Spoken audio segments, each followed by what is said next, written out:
My name is Elias Canner, and I am from New York City.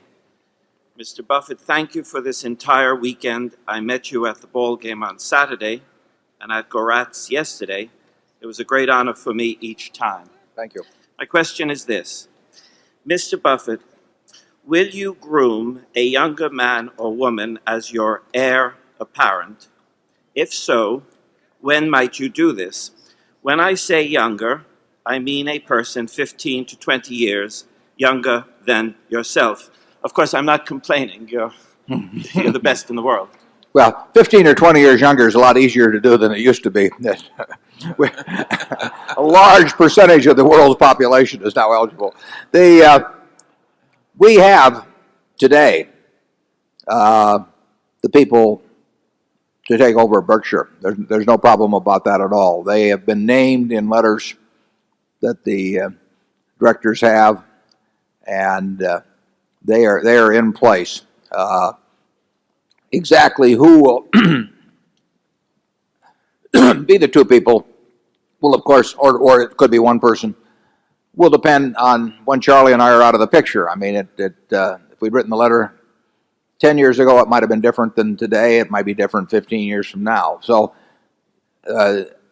our death or incapacity, the timing of it will determine exactly who will be the current person in that letter. But we have those people in place. They don't need to be groomed from this point forward. They exist. They're ready. They'd be ready to run Berkshire tomorrow morning, and I think you'd be quite pleased with the job they did, and that's why I don't worry about having. I've got 99 3/4% of my net worth in Berkshire, and I don't want any of it sold. If I knew I was going to die next week, I would not want it sold in the coming week, and I don't want it sold after I die. I feel very comfortable with the businesses and the managers and the successor top management that we have at Berkshire, but I just don't want them to take over too early.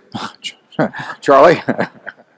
Yeah, I actually think that the prospects for continuity of corporate culture, to the extent we have one, at Berkshire is higher than prospects for continuity of corporate culture at most other large public companies.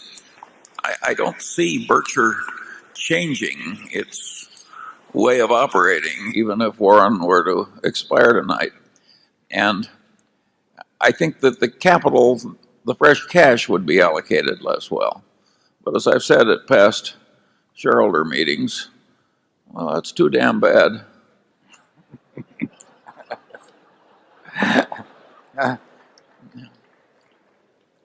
That's why we don't have a public relations department. By the way, I don't think the job would be ill done. I just don't think it would be done quite as well as Warren does it. Okay, Zone 13.